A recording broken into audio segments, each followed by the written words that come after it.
Assalamualaikum warahmatullahi wabarakatuh. Perkenalkan, nama saya Vivi Anggraini dari Universitas Muhammadiyah Palembang, Fakultas Ekonomi dan Bisnis. Di sini saya akan menjelaskan mengenai materi tentang pengolahan informasi dan persepsi konsumen. Di sini berdasarkan atau menurut Mowen dan Minor, pengolahan informasi diartikan sebagai proses melalui konsumen yang terpapar pada informasi, terlibat dengannya, memperhatikannya, memahaminya, letakkan di memori, dan ambil untuk digunakan nanti. Materi selanjutnya yang akan saya jelaskan adalah tahapan pengolahan informasi. Nah, tahapan dimulai dari masuknya stimulus atau rangsangan. Selanjutnya yaitu pemaparan, ya, di mana aktivitas yang dilakukan oleh perusahaan melalui berbagai media agar konsumen bereaksi. Dan yang kedua itu adalah pemaparan merupakan kondisi saat konsumen menerima beraneka ragam stimulus. Yang ketiga yaitu pemaparan yang terus-menerus dan berlebihan akan menyebabkan kebosanan bagi konsumen.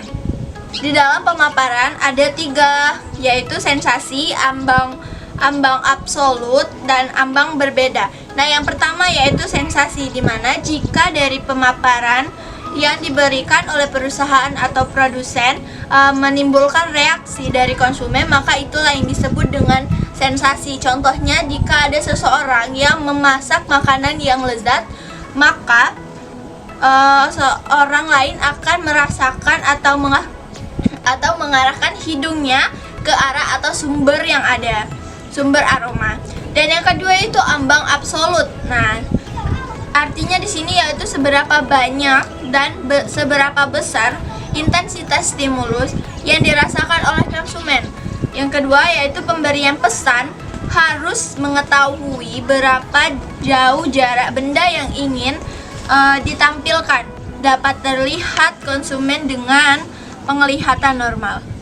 Dan yang ketiga yaitu ambang berbeda. Nah, di mana batas perbedaan terkecil antara dua stimulus yang dirasakan berbeda. Yang kedua yaitu perhatian, di mana perhatian ini apakah konsumen memperhatikan stimulus yang dipaparkan perusahaan, atau konsumen memiliki keterbatasan sehingga tidak akan memperhatikan semua stimulus yang diterima.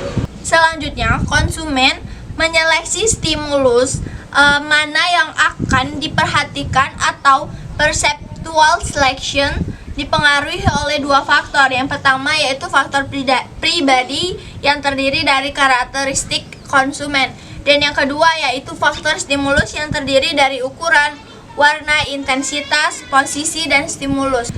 Yang ketiga adalah pemahaman. Nah, di sini bagaimana konsumen memahami stimulus atau memberikan arti pada stimulus.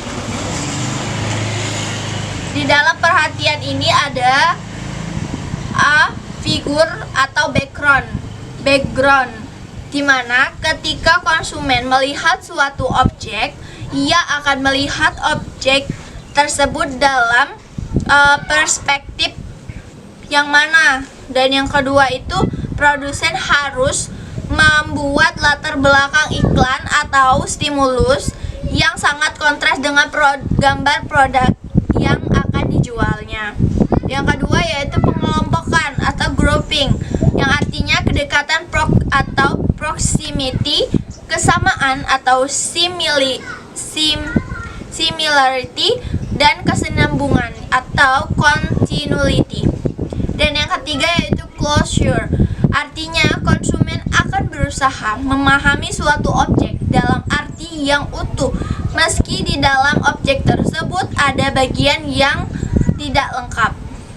Yang selanjutnya adalah penerimaan. Nah, penerimaan ini adalah bagaimana konsumen menyimpulkan suatu objek yang diamati, atau persepsi konsumen merupakan output dari penerimaan konsumen akan stimulus. Yang ketiga, penerimaan merupakan persepsi konsumen akan suatu produk. Ketika percaya akan persepsi produk itu bagus, maka akan membelinya. Dan yang terakhir adalah tahapan pengolahan informasi yang terakhir ini adalah retensi, di mana bagaimana output dari pengolahan informasi masuk ke dalam memori jangka panjang atau long term. Materi selanjutnya yang saya akan bahas adalah mengenai tentang persepsi. Nah, di sini persepsi itu adalah suatu proses di mana harus memilih, mengatur, menginterpretasikan informasi mengenai suatu produk, barang atau jasa oleh konsumen. Yang saya ambil adalah HP iPhone. Nah, di sini banyak memang merek HP seperti Xiaomi, Vivo, Oppo, dan yang lainnya.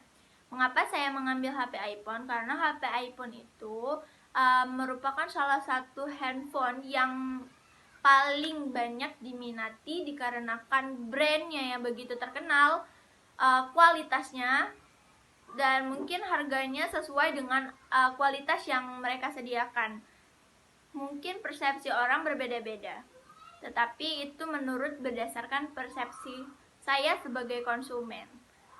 Mungkin itu saja yang dapat saya sampaikan. Lebih dan kurangnya saya mohon maaf. Wabillahi taufiq wal hidayah. Wassalamualaikum warahmatullahi wabarakatuh.